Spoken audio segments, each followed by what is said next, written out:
Beshem Hashem Naaseh Venaser Boker Or Shiniske Lagdil Torah Ladira Betachlit Shelirat Shameh. On est aujourd'hui le jeudi 8 du mois de Shvat, Lechaim Tovim ou Shalom. Et déjà, nous sommes aujourd'hui le 21 du mois de janvier. Un shiur pour la Refoua Shlema de tous les malades d'Israël, Bichlalam et Hashem Atov, qui a acheté le shiur aujourd'hui pour sa Refoua Shlema, Lor Miriam Bat Yehudit.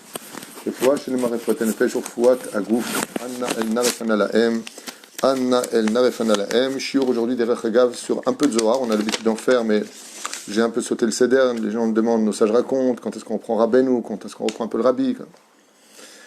On essaie de donner Bezrat Hashem. Vous avez des Rechagav sur toratraim.net. Tout est répertorié, ou une application sur vos portables si vous le voulez. C'est encore plus simple, qui s'appelle Rav Twitou. C'est une application qui m'a été faite par un tzaddik que je connais à peine, enfin, juste de nom comme ça.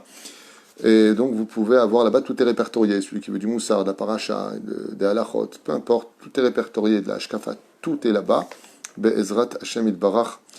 Une grande refoua shlema aussi pour Yehudit Bat Kamera, Chaya Joël Zohara Bat Marcel Tamar, Ufren Aisha Tzmamrat Aisha Batrana Anna El Narefanala. Anna El Narefanala, qu'on entende que de bonnes nouvelles aussi. Be'ezrat Hashem, l'élève El Favdalim, l'Elou Nishmat David Ben Simi Amar. Valérie, Rachel, Bat Kuika, Arlette, Rivka, Shayam Gom Kudata aussi, Be'ezrat Hashem. Et on commence tout de suite ce shiur qui est un peu long. Après ça, j'ai des rendez-vous, donc je dois accélérer un petit peu avec l'aide d'Hachem. Et une fois de plus, Toda Rabba pour vous tous, de prier constamment. D'abord pour avoir prié pour moi, pour avoir prié pour mon beau-frère, que Dieu repose son âme. Joël Ben Alice, Simcha Mishpahat Ammar, Ruach Hashem Tenachenu Began Eden Elion. Et Toda Rabba pour toute l'aide que vous nous apportez, que vous apportez aussi aux autres. Que Dieu vous bénisse. On acquiert beaucoup de mérite par ce biais-là. Be'ezrat Hashem, juste un peu moins de bikoret, un peu moins de critique, un peu moins de lachonara sur les uns et les autres. Et à mon avis, on va vite quitter le virus pour entrer dans la lumière de la Géoula Be'ezrat Hashem. Donc Toda Rabba pour la refoua shlema de Lor Miriam Bat Yehudi, d'avoir fait ce shiur que l'étude du Zohar Kadosh. Ten lach Be'ezrat Hashem refoua shlema refoua tenefesh refoua tagouf. Amen ve amen. Sans plus tarder. C'est un Zohar donc qui est pris de la paracha de Bo, certes, mais qui est très intéressant à étudier. Le problème de ce genre d'étude, c'est que je lis, après je traduis. Je lis, je traduis. Je ne connais pas tout par cœur, vous comprenez, enfin tout, je ne connais rien, mais en plus forte raison quand il s'agit du Zohar, Anikatan, Meod. Vous voyez ça, Ahmed Betseko. Donc on parle de la mitzvah ici, des enfants d'Israël, quand ils sortiront d'Égypte, ils vont prendre sur leur épaule la matzah. Et pourquoi d'Afka sur leur épaule? Ils avaient des chars, ils avaient des charrettes, ils avaient des carrosses. Pourquoi ils ne les ont pas mis là-bas? Là-bas, on met le monde matériel. Tout ce qu'on ne prend pas avec soi, on le met sur des charrettes. Et c'est les animaux qui les tirent. Tout comme un animal ne laisse pas de souvenirs, ce que nous avons acquis sur Terre ne laisse pas de souvenirs. Mais qu'il a acheté 20 maisons, il a acheté 15 voitures, il part de ce monde, personne ne va dire, tu sais, il avait, à 50 ans en arrière, acheté une Mitsubishi, il avait acheté une Mercedes, il avait, je ne sais pas quoi, peu importe. Mitsubishi, c'est parce que je pense à mon beau-frère. Velachen, qu'a laissé une Mitsubishi, vous avez compris. Velachen, ça on le met sur la charrette, c'est les animaux qui le tirent. Les animaux, quand ils partent de ce monde, on ne fait pas de kaddish, on ne fait pas de souvenirs. Ainsi, le monde matériel. Aval et mitzvot, on les prend sur l'épaule. Al-Shirkon, qui disent ici sur la hanche, sur l'épaule, peu importe. En tout cas, on les prend sur soi. On ne donne pas nos mitzvot à des animaux. Voilà ce que cela veut dire. Velachen, mitzvazo, il est chametz. Donc cette mitzvah-là était pour annuler le chametz. C'est pour ça que nous n'avons pas fait gonfler le pain avec le levain. Qui mitzvahi lo zonim sera lahem l'Israël. Et cette mitzvah-là n'a été donnée qu'aux enfants d'Israël. Vaïsamet betzeko terem yahmatz, car nous avons sorti ce pain qui gonflait avant qu'il ne gonfle, mais que tout sort lo imatse bevatechem, et vous n'aurez pas de levain dans vos demeures. Urvar baraou à Chaverim. Donc là ici, le Zohar nous dit que la Chevra Kadisha avait déjà expliqué, les commentateurs donc du Zohar, Sod ben chametz ou matzah shel yetziat mitzrayim, le secret entre la matzah et le chametz, le pain et la matzah. Quelle différence entre les deux? Bechama mekomot. Sheze yetzer hara veze yetzer tov. Pashut meod. Dans la matzah que nous mangeons à Pessah, il n'y a aucun yetzer hara. Klum. Dans le pain que nous consommons, étant donné qu'il y a du levain, il y a du yetzer hara. C'est pour ça que le pain de préposition Bet Amikdash n'avait pas de levain. Il n'y a pas de Yetzer Hara au Beth Amikdash dans le service divin. C'est pour ça que quand Akadosh Baruch Hu, dans la paracha de Teruma, que nous lirons bientôt, demande le cœur du juif, il dit Mikoli Shacher idvenu libo, libo, lo levavo. Dans le cœur, il y a Yetzerator, Yetzerara. Ce que veut Hachem, c'est que tu viennes le servir avec que de la pureté. Dieu n'aime pas l'impureté, Dieu déteste la débauche sexuelle, Dieu déteste tout ce qui est mensonge, moquerie. Hachem déteste tout cela. Tout ce qui est les forces du Yetzerara qui font descendre l'homme dans les abîmes, Shouchou ne veut pas ça. Quand tu viens me voir, c'est comme quelqu'un qui vient voir un président d'un pays, et le Falfavdenim avec Dieu, il vient avec un beau costume et une énorme tâche. Tout le monde va regarder la tâche, même le président regarde. Comment tu peux venir avec une tâche? Ainsi, Akadosh Baruch Hu, il ne veut pas qu'on vienne avec lui sale. Il a honte pas pour lui, hein, pour nous. Dieu nous aime nous, comme un père qui aime son fils. T'as pas honte, tu viens comme ça, tout le monde te regarde. Il a honte pour toi. Akadosh Baruch Hu, il est humble. Tu peux venir même sale devant lui, ou ouais, votera. Ah ben, ce qu'il y a autour ont honte pour toi. Et le créateur du monde, il a honte pour nous. Comment tu viens sale? La reine, il nous a donné pendant ces 7 jours la matzah. Au mitzvah chez la charzo, ou le saper beshevach yitziat mitzrayim. Et les 2 mitzvot que nous avons reliés à la sortie d'Égypte sont, petit 1, de manger de la matzah, mitzvah tassé d'oraïta, mais il y a une autre mitzvah. Et écoutez bien ce qu'a marqué ici, tellement c'est beau à entendre vis-à-vis du Zohar et Kadosh. En tout cas, moi, ça me touche, peut-être pas vous, je ne sais pas. Chacun sa sensibilité vis-à-vis de l'étude. Écoutez bien ce qu'il dit. Et la deuxième mitzvah, ou les saper beshevach yitziat mitzrayim. C'est de raconter les prodiges de la sortie d'Égypte. De raconter ce que Dieu a fait pour nous en Égypte. Shiuchov al kol adam la'olam, al adam la'olam, les saper b'shevach elu. Et il faut savoir, dit le Zohar Kadosh, qu'il est une obligation pour toutes les générations, père comme mère, enfants, personnes âgées, peu importe, chaque jour, chaque moment, et précisément à Pessah, de raconter les prodiges de la sortie d'Égypte. Alors comment on fait toute l'année? Qu'est-ce qu'on va dire? On va faire les 10 plaies à chaque fois? J'ai entendu, je ne sais pas, j'ai pas la référence, mais j'ai entendu que quand on a un gros problème, je ne sais pas si c'est vrai ou faux, j'ai pas la référence, et que le problème il est très difficile, c'est bien de parler des 10 plaies. Pourquoi? Parce que les 10 plaies, c'était impossible dans la nature de s'en sortir. Mais Dieu nous en a sorti. Le fait de lire les 10 plaies permet d'annuler les décrets. Et je vais vous raconter quelque chose de personnel. J'ai eu à la maison, à cause d'un petit meuble qui est rentré, peu importe, à Kol Me'et Hashem, des parouchim. Vous savez, on appelle ça là. Ce qui mange le bois là. On appelle ça c'est tout petit. C'est Oketz. J'ai oublié le nom. En hébreu, je sais comment on dit en français, j'ai oublié. Et on a fait venir quelqu'un, il les a enlevés. Le problème, c'est que à l'époque, donc plus on tardait, et plus ils s'installent, ils font des nids, et ils pondent, et ils pondent, et ils pondent. Et quoi que nous avons fait, quoi que nous avons essayé, rien à faire. On a essayé la vapeur à 150 degrés, on a fait venir quelqu'un.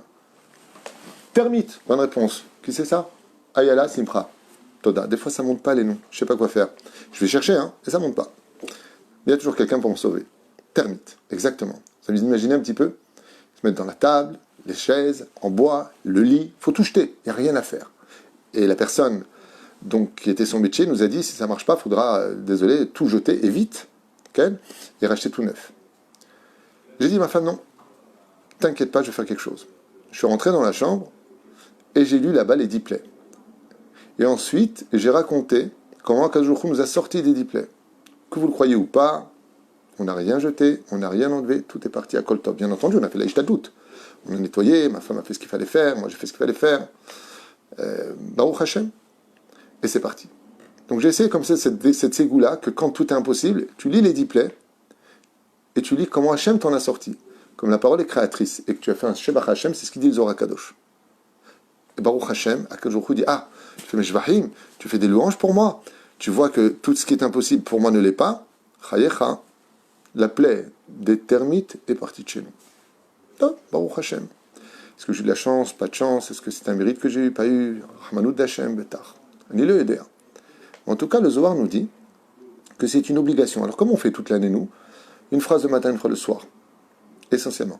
Je suis l'Éternel, ton Dieu, dans le Kiryat Shema, 3e chapitre, qui t'ai fait sortir du pays d'Égypte. Et quand tu arrives à la paracha maintenant de ce Shabbat, Par exemple, nous sommes aujourd'hui dans une pandémie très difficile, aussi bien dans le domaine de la santé, des gens malades, bien entendu, de financière, l'insécurité, on ne sait pas où on va, on est confiné à la maison. C'est ce Shabbat, tous les Juifs dans le monde entier, tous les Juifs, comme dit le Zohar Kadosh de la paracha de Bo, El Paro, nous racontons de tout notre cœur les prodiges que Dieu a fait pour nous, et que dans le Nishmat Kolcha et de Shacharit, de tout notre cœur, nous remercions Hachem, je reste persuadé que ça aura une influence, je ne sais pas jusqu'à quel degré, sur les souffrances que nous traversons aujourd'hui. Et c'est ce qu'il dit le Zohar. Le Zohar HaKadosh, il est mforash, ou les saper Beshevach Yitziat Mitzrayim, de raconter de tout son cœur les prodiges, les miracles, la main étendue, le bras fort d'Akadosh Baruch Hu en Égypte. Au Bashvachim Elou, donc, et dans ces louanges faites à Dieu, car madenu kol adam saper Yitziat Mitzrayim sa mère besipur ou sa mère atid ou lesmoach et im shrina leolam haba. Et là, le Zohar HaKadosh nous dit que le mérite, non seulement il est sur terre de raconter les louanges que nous faisons à Dieu de nous avoir fait sortir du pays d'Égypte, car si Dieu ne nous avait pas fait sortir du pays d'Égypte, comme vous le savez, on serait encore en 2021 en Égypte, esclaves chez eux, mais il dit que le fait de raconter les louanges d'Hachem de la sortie d'Égypte t'emmènera jusqu'aux portes du monde futur. Ça, c'est le Shanazor Rabbi Shimon Bar Yochai. Sa mère Bessipur Aou, Bessimcha Atid ou l'Ismoach Imashchina Leolam Haba. Tout celui qui racontera la sortie d'Égypte continuera à la raconter avec la Shekhinah de le monde futur. Truc de malade. Moi, je me suis posé une question en étudiant ça, je me suis dit pourquoi. Mais en réalité, c'est la source de tout. Si je viens louer Dieu Hachem, je viens dire à Kadosh Baruch Hu qu'on était un peuple en Égypte. Alors je reconnais la racine de mon peuple. Je me rappelle que j'étais esclave. Si je raconte les prodiges d'Hachem, je me rends compte qu'il n'y a plus de désespoir. Rav Léoshia, comme on dit dans la Mida. Je me souviens automatiquement que Dieu il veille toujours sur moi, puisqu'il m'a fait sortir du pays d'Égypte. Et que pour moi, Dieu peut ouvrir la mer Rouge. Mais j'oublie pas aussi un autre détail. C'est que si je suis conscient d'où je suis venu, je comprendrai quel est le but de où je dois aller. Récupérer la Torah Sinaï et emmener cette Torah en Eretz Israël pour être vécue. Car c'est pas moi qui l'invente, la Torah est sioniste, c'est pas moi qui l'ai inventée. Je ne suis pas sioniste comme certaines personnes qui lèvent que le drapeau et qui ne lèvent pas l'étendard de la Torah. Mais sioniste veut dire revenir à Tzion, reconstruire le Beth Amikdash. C'est ça, le mot sioniste vient du mot Tzion. Reconstruire la Torah en Eretz Israël. Shmirat Shabbat, Shmirat Nida, Shmirat Kashrut, Shmirat Lashon Hara, Shmirat Abrit. C'est ça le but. Donc si je ne sais pas d'où je suis venu, je ne sais pas où je vais aller. Quand tu oublies ton nom, quand tu oublies ton identité, qui tu es, personne. Ce qui fait que notre personnalité en tant que peuple ne peut venir que d'ici. Mais si de l'Égypte, où nous avons souffert, en plus je remercie Akadosh Baruch Hu, j'ai vu le tikkun de ma vie. Et, vous savez, on pense qu'on va au Olam Haba. Zenonachon. Haolam Haba, c'est le monde futur qui vient vers toi. Ce qui fait que tu peux vivre ton monde futur d'une certaine façon déjà dans ta vie d'aujourd'hui, comme tous les tzadikim. Quand tu vois Baba Saleh, ou Rabbi Nachman, ou Rabbi Lubavitch, ou le Rav Ovadia Yosef, le Rashtem, tous ces tzadikim. Tu leur poses la question, t'es heureux ou malheureux? J'ai de la Torah, je ne suis que heureux. Le Olam Haba, il est vécu dans leur univers. Mais nous, où est-ce qu'on vit? Zot Hasheila. Si on remerciait plus Hachem, malgré les 210 ans d'esclavage vécus en Égypte, nous aurions beaucoup plus de lumière du Olam Haba dans les jours de nos vies journalières. Zeperoucha Davar. Chez Simcha Mikol Tzad. Et le Zohar nous dit qu'il n'y a pas une plus grande joie que de tous les côtés de la vie. Chez Zéhou Adam Asamer Ba'adono. Et c'est ce que Dieu dit. Qu'est-ce que j'appelle un homme qui est heureux pour moi? C'est celui qui me remercie pour tout ce que je fais. Sur tout ce que j'ai fait en Égypte. Écoutez bien. Si un jour quelqu'un veut remercier Hachem, si un jour quelqu'un se dit tiens, tu sais quoi, je vais essayer de donner de la joie à Dieu. Azoar nous dit comment tu le rends heureux. Je reviens en hébreu. S'il y a une chose qui donne le sourire à Dieu dans le ciel, qu'on ne voit pas, mais lui, il est sa mère, c'est quand on raconte à ses enfants, à sa famille, avec beaucoup d'éloges, et beaucoup d'enthousiasme les miracles vécus en Égypte. Et c'est pour cela que c'est une grande mitzvah rabotai. Pendant ce Shabbat qui arrive, à la veille de Pessah, et pourquoi pas dans toute l'année durant, d'étudier le plus de Midrashim, le plus de Torah possible sur les prodiges d'Akadosh Baruch Hu. Car en réveillant les miracles que Dieu a faits en Égypte, nous les réveillons pour nos jours de notre génération. Parce qu'Akadosh Baruch Hu est sa mère. Et quand Dieu est content, quand on lui donne de la joie, Akadosh Baruch Hu n'aime pas qu'on lui rende service. Comme tous les tzadikim. Une fois, je raconte une petite anecdote, une petite histoire comme ça. Maran Arav Shteiman, Zecher Tzadik Vekadosh Livracha. Vous savez qu'il habitait à Bnei Brak. Et il est parti voir un Rav à Yerushalayim. Et comment il est parti voir le Rav? Étant très pauvre et ne voulant être dépendant de personne, il a pris le bus pour monter à Jérusalem. Et pour redescendre, c'est un bus spécial, comme ça il y a les hommes, et ainsi de suite, pour aller à Me'acharim, il était en train d'attendre à la station de bus. Tellement humble et retiré, il était couvert avec son manteau pour ne pas qu'on l'observe. Ça se passait en hiver. Une personne qui passait a reconnu le Rav Shteiman, a arrêté sa voiture, bloqué un peu la circulation, et a ouvert la porte au Rav Shteiman. Godarav, rentrez, ma pitam, vous allez prendre le bus. Ma pitam, Rav Shteiman, le Gdolador. Et le Rav Shteiman n'a pas bougé. Il a insisté, maintenant il bloquait les voitures. Le Rav Shteiman était très gêné. Il lui a dit, Tzadik, il ne faut pas me déposer au bout de la rue ou dans un autre quartier de Jérusalem. Moi, j'habite à Bnei Brak. Donc il faudrait que tu m'emmènes à Bnei Brak. Il lui a dit, mais Godarav, j'annule tout de suite tout, je vous emmène à Bnei Brak. Et il lui a dit, non, je ne peux pas monter. Tu peux partir. Il a insisté, il lui a dit, je ne peux pas monter. Il lui a dit, dites-moi pourquoi vous ne voulez pas monter, ma voiture n'est pas assez belle. Il lui a dit non. Il lui a dit non. Si à la limite, tu m'avais emmené dans un autre quartier, j'aurais pu te rendre un jour ce service de te déposer dans un autre quartier. Mais de m'emmener d'ici jusqu'à Bnei Brak avec les embouteillages, jamais je pourrais te le rendre. Je ne conduis pas, jamais je te retrouverai. Je veux pas qu'on me rende service et que je reste avec une dette. Si Maran Arav Shteiman Zecher Tzadik Vekadosh Livracha a refusé de rentrer dans cette voiture pour ne pas être dépendant d'un service rendu, combien Kadosh Baruch Hu, si on lui donne de la joie, il ne peut pas rester dépendant d'un service rendu, même si c'était indu. Donc celui qui donne de la joie à Hachem, tu peux être certain que Kadosh Baruch Hu lui donnera de la joie. Les Saper Be'etziat Mitzraïm. Vous voyez cette première fête juive. Pourquoi c'est la première fête juive de toute l'année? Qui pour les fêtes? C'est dans le 7e mois. La première fête juive commence par le fait que si tu veux une bonne année, commence d'abord à donner un grand sourire à ton Créateur. Baruch Adonai l'olam amen v'amen. On est loin d'avoir fini ce Zohar très long, on a fait un tiers de ce que je voulais faire, mais c'est déjà une grande leçon de morale à retenir, Bezrat Hashem, puisque le Shabbat qui arrive, les Tova Velivracha, c'est la paracha de Beau, pour nous une occasion, en son temps, de donner le sourire à Hachem dans une période si difficile où beaucoup de gens l'ont déjà perdu.